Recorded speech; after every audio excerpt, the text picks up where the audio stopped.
ตะกี้มีเฮือนจักหลังอยู่นั่นนี่เนาะอยู่ในหลังนึงอันนี้หลังนึงต่อบอลเฮือนจะดีนะหลังนึงแล้วก็ฝากเทิงนี่หลังนึงแล้วก็ฝากเฮือนจะดีหลังนึงด้วยอันนี้ก็เจ้าย้ายไปเบิดนี่เนาะแม่อ๋อตะกี้แต่ก่อนคือมีเฮือนได้พี่น้อยเนาะเฉพาะมันจังสิเป็นแปลนนั่นนึงเนาะแท้นี่เนาะ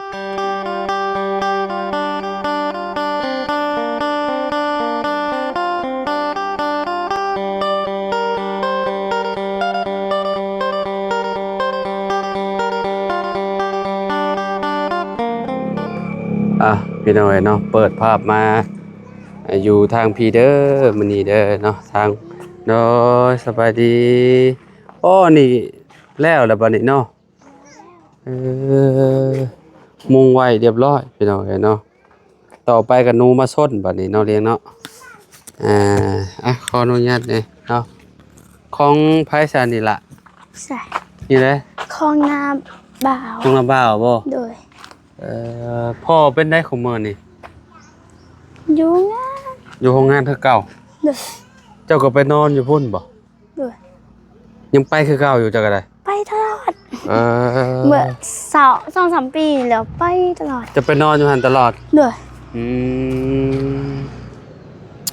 ก็คือดินบ่งนี่เพียงอยู่เลยพี่น้อยเนาะบ่อน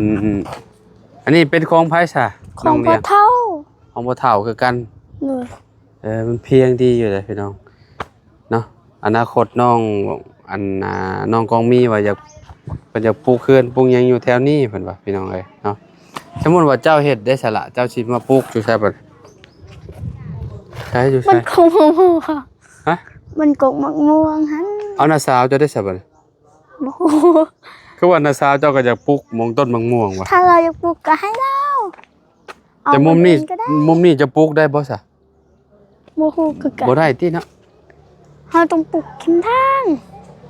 เจ้าจะปลูกแคมทางด้วยสมมุติว่าจะดีเพิ่นสิปลูกก็เพิ่นสิบ่ปลูกฝั่งนั้นเนาะด้วยปลูกบอนอันนั้นบอนเฮือนหลังเก่าแล้วหั่นแม่นบ่บ่พะเฮ็ดบอนเฮือนเขาย้ายไปหั่นแต่ว่าสิถัดไปหน่อยนึงเนาะด้วยถัดไปฝั่งนั้นก็ว่าคะแนนปลูกกับปลูกแถวนี้ก็โอเคเด้เพราะว่ามันใกล้ทางหลายมันก็บ่ดีหั่นน่ะเนาะเป็นเอาไว้ฝากนี่น่ะเอาแถวนี้เนี่ยปรับลงเอาที่บ่แม่นของชิบเจ้าบ่ทางนี้ด้วยของไผซะของพ่อเฒ่าพ่อเฒ่า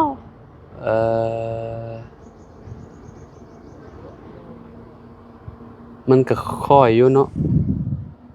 แต่แถวนี้ปรับลงน่ะสิได้อันนี้แม่นดินพ่อเฒ่าหมดแต่เฮือนหลังนี้ย้ายแล้วเราอยาก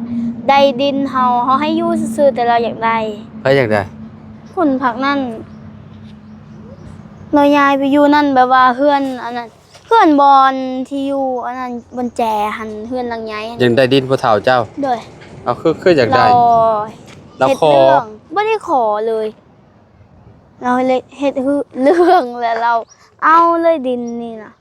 เรายังได้อยากได้ดินที่เราทางหั่นน่ะพอทางพอเท่าแต่พอเท่าให้ทางซื่อๆให้ทางอยู่โดยให้ทางแต่เราอยากได้แท้บัดโดยแต่ตอนนี้เราบ่ได้หรอว่าเราได้เอ้าเราเอาแล้วคนที่ทางน่ะแม่นเอาดินตัวนี้นี่แม่นบ่อนนั้นน่ะเฮือนเราแต่กี้น่ะแต่เรามีคนสัมภาษณ์แบบผู้อ้ายเบาจอยเห็นบ่ไปซอยเรือแล้วแม่นแล้วเราไปปลูกให้อยู่พุ่นไปซื้อดินแม่นซื้อดินอยู่พุ่นแหละเราก็ยังอยากได้ดินอยู่นี่อีกตะกี้ตอนนั้นเราบ่มีหยังก็เลยบ่เฒ่าไม่เฒ่าก็เลยให้เราอาศัยอยู่ในนี้ด้วยอายุซื่อๆแต่บ่ได้บ่ได้เซ็นสัญญาหยังกันบ่ตอนนั้นบ่ได้เซ็นหยังเลยก็คือแบบคันว่าเจ้ามีที่มุ่งที่ใหม่เจ้าก็สามารถไปได้หยังประมาณนี้ก็โอเคแบบนั้นเนาะเวลาอันนั้นแต่ว่าเราอยากได้อยู่นี่ก็เลยมองน้อยๆนี่ล่ะว่าแม่นเป็นเวิ้งน้อยๆนี่ว่าที่ว่าเราอยากได้แม่นแต่พ่อเฒ่าเจ้าให้บ่เฮ็ดเรื่องแล้วแต่เรายังบ่ยอมอีกให้แล้วเรายังบ่ทันยอมเราอยากได้อายุดินอยู่พุ่นอีกบ่ว่าโมเมนต์ของตัวเองก็สิอยากได้ ดินมันเราทางเราเฮ็ดให้อันนี้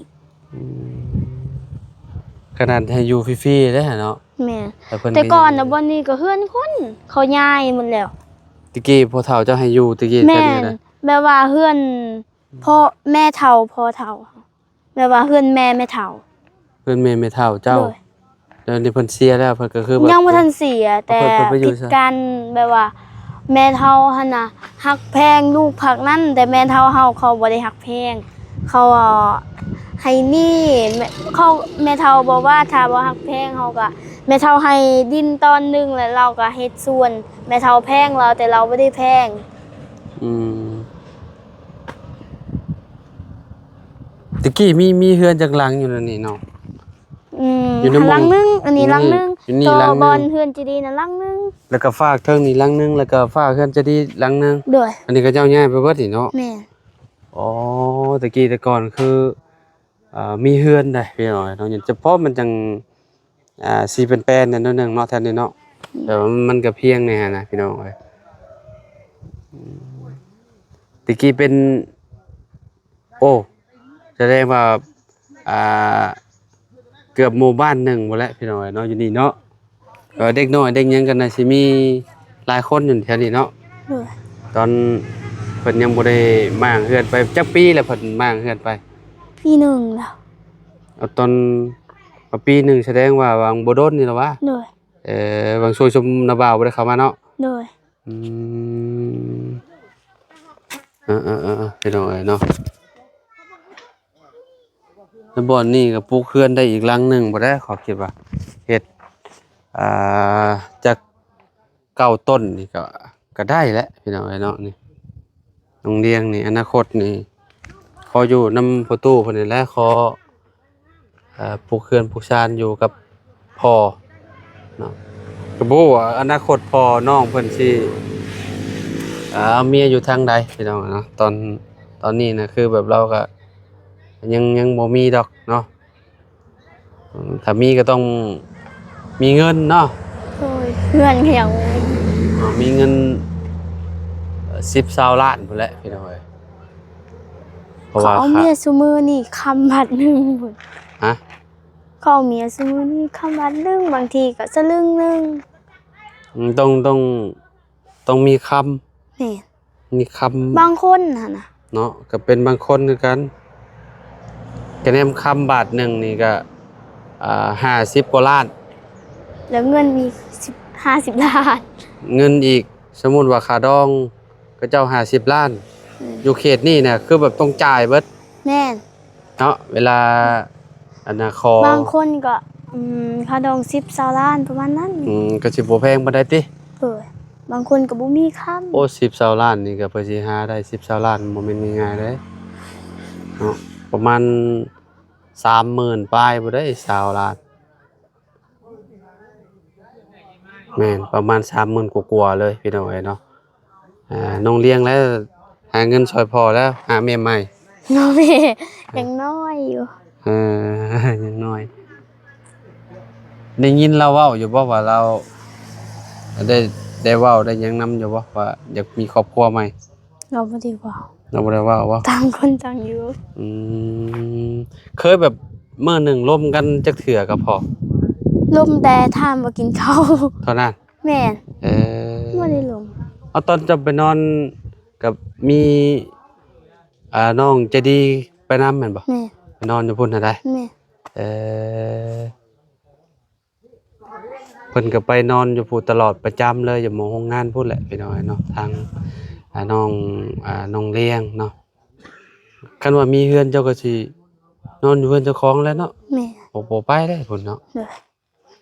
เป็นจังได๋คือไปนอนอยู่พุ่น บ่มีวันนอน มันมีบ่นอน เด้อ คิดว่าพ่อย่านจะดอก พอย่านแน่บ่มีวันนอนแน่ น้าบ่าวเจ้าก็นอนอยู่พุ่นแม่นติ น่ะบ่าวไปลินทุกมื้อ อ๋อเพิ่นบ่ค่อยอยู่เนาะ แม่น เพิ่น เราเป็นบ่าวเรา เป็นผู้บ่าวแล้วติ โดย อืมโรงงานอันนี้ก็เจ้าตะกี้แต่ก่อนคนงานก็สิหลายอยู่เขาว่าเนาะ ได้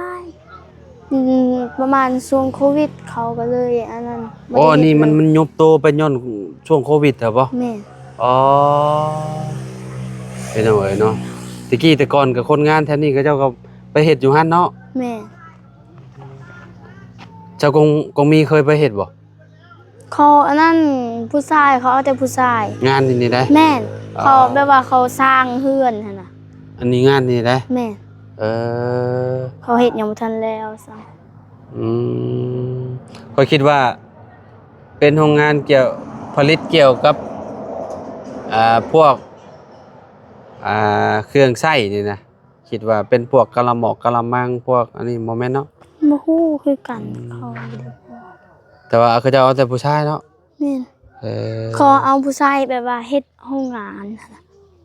ม ตอนที่เขาผลิตอันนั้น ม ตอนที่เขาสร้างเคลื่อนโรงงาน พ่อเจ้าเคยไปเฮ็ดบ่ บ่ เคยไป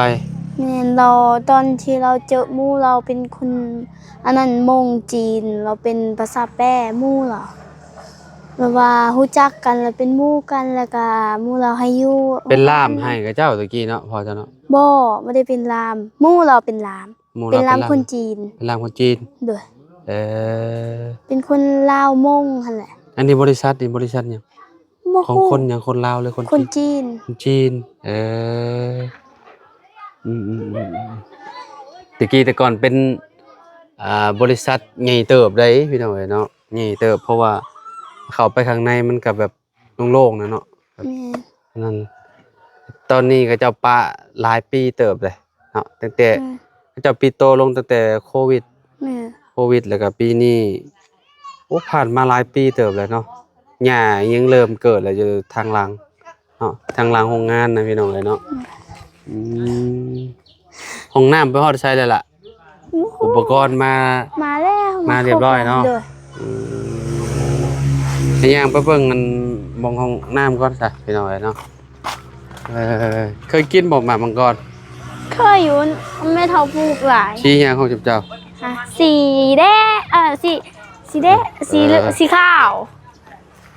ระหว่างหมากมังกรกับหมากเกี้ยงเจ้าสิกินหมากหยัง ค่อยมาของหวาน เจ้ากิน ถ้า ห ค่ มา อยเอานะค่อยให้แม่เฒ่ากิน ให้เลือกเอาเอาหมากเกี้ยงเนาะโอเคเอาหมากเกี้ยงเอา ขอบใจได้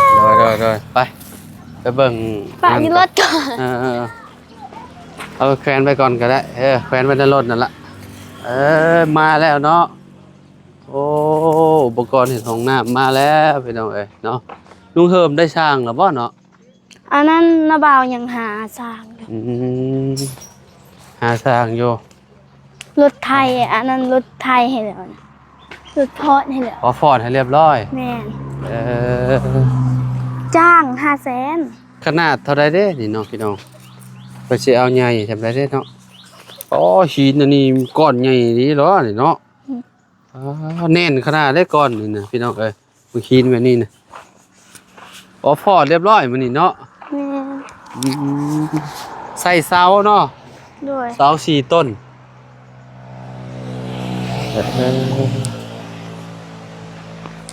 อันนี้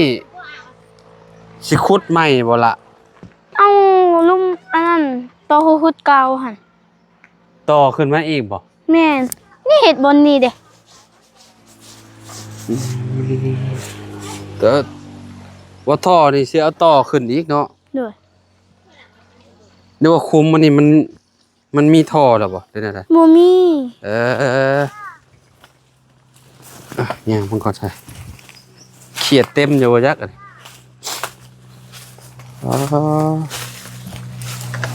ยังบ่ได้มีเนาะโอ้แต่คนย่างมากลางคืนเนี่ยบ่ฮู้นี่โว้ตกลงคักได้เนาะเลี้ยง แม่นยังบ่ได้ยัง ขุดแต่จักปีแหละนี่น่ะ มันปีหนึ่งแล้ว แต่ปีหนึงแหละ ด้วยตั้งแต่ปี2025 2526ติแต่ปีหนึงแล้วโอ้ยพี่น้องเอ้ยฟอน500,000บ่นี่นะห้องน้ำใกล้มองนี่พอดีเลยคักแล้วเนาะพี่น้องเอ้ยมะกล้วยกับเครือบักใหญ่ๆยาวๆเลยพี่น้องเอ้ยหาสร้างอยู่เนาะ ด้วย สร้างยังอันนั้นพี่น้องเอ้ยครบหมดแล้วบ่จักอุปกรณ์ครบแล้วจึงเหลือแต่สร้างมาเฮ็ดอย่างเดียวเรียบร้อยพี่น้องเอ้ยเนาะ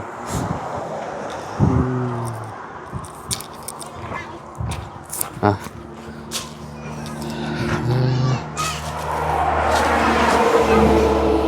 ใส่น่ะมีหยังกันในมือน่ะ มันจะต้มอยู่ฮะ ต้มใส่น้ำมูก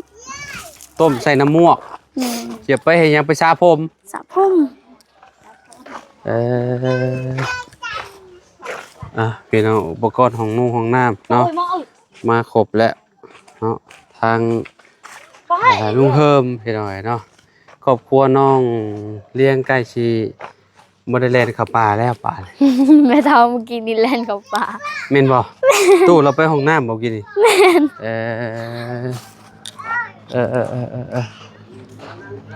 สาพี่น้อยเนาะเดี๋ยวไปเจอกันอีพีหน้าพี่น้องเนาะสิข้ามไปฝั่งนั่นก่อนเนาะไปเฮือนน้องแต่งจริงก่อนพี่น้องเนาะพอดีว่าเป็น สร้างมาแล้วบ่ทางเฮือนบ่เนาะเขายังไปจอดเล็กกระเจ้าเล็กไปจอดบ่แม่มื้อนี้พ่อเราอยู่บ่มื้อนี้บ่ฮู้น่าจะบ่อยู่พ่อแต่งจริงได้ไปสวรรค์แล้วไปสวรรค์เลยด้วยคอยอยู่เลยติเจ้าบ่ได้เสียหยังมันบ่มื้อนี้บ่ได้เสียมื้อใดเจ้าไปเข้าโรงเรียนวันจันทร์บ่ด้วยพักครึ่งนี้เนาะลุงเพิ่มว่าสิอันนั้นทอดไข่จังหน่อยไปอยู่เพื่อนลุงเพิ่มชวนไปเฮือเราไปทอดไข่แม่นจอดไปทอดกล้วยทอดกล้วยกินแม่นเห็นขนมกล้วยก็เอิ้นทอดไข่เอากล้วยมาได้ใช้กล้วยเฮาใช้กล้วยจ้ะลุงเพิ่มเอามื้อแล้วกล้วยอันเป็นเครือครับบ่แม่นสิเฮ็ดเมนูทอดบ่ทอดกรอบลุงเพิ่มว่าเฮ็ดขนมเคยกินบ่เคยกินแต่กล้วยบดชีเวียดบ่เคยกินบ่กล้วยบดชีอยากกล้วยบดชีเอากล้วยเอาใส่อันนั้นนะอีหยังเบิ่งเจ้าสิใส่กะทิจ้ะใส่กะทิใส่น้ำกะทิแล้วก็กล้วยที่มันแบบมันสุกแบบบ่สุกบ่แห้งหั่นน่ะเฮาจีมันสุกล่ะเฮาจีแม่นเวลาเฮาต้มแล้วก็เอาอันกะทิใส่แต่ก็กินบัดนี้ก็ใส่บ่เคยกินแซ่บอยู่ได้แต่ว่าเจ้าบ่มักหวานบ่สาเหตุเป็นหยังคือบ่มักกินแล้วมันอยากฮากก็คือมันเลี่ยนบ่แม่นมันหยังก็คือกันบ่คันได้เป็นหวานอันนั้นน้ำหวานก็ตุกน้อยๆก็บ่หมดคือแบบคือเจ้าบ่มักกินเลยของหวานเนาะกินอยู่กินหน่อยนึงกินอยู่แต่กินได้บ่หลายพวกแบบผลไม้นี่ถ้าหวานเลยกินบ่ได้เลยมังม่วงมังหยังบ่ได้บ่ได้อันนั้นมักม่วงกินได้มันส้มแต่มังม่วงสุกหวานเด้บ่มักมังมีกินอยู่กินหน่อยนึงมักกล้วยกินมักเดียวเป็นพวกของหวานนี่คือแบบบ่ค่อยมักปานใดเนาะแต่ว่าก็กินได้อยู่แต่กินได้น้อยนึงโดยถ้าเฮากินหลายมันก็ฮากเคยบ่กินแบบของหวานหลายๆเลยฮากออกบางทีก็เคยเฮากินหลายๆมันก็ฮากนั่นเลยล่ะบ่อยากกินเลยล่ะสิ่งที่เจ้ามักกินคือหยังมะม่วงกินมะม่วงเด้อมะม่วงส้มๆนี่แหละเด้อ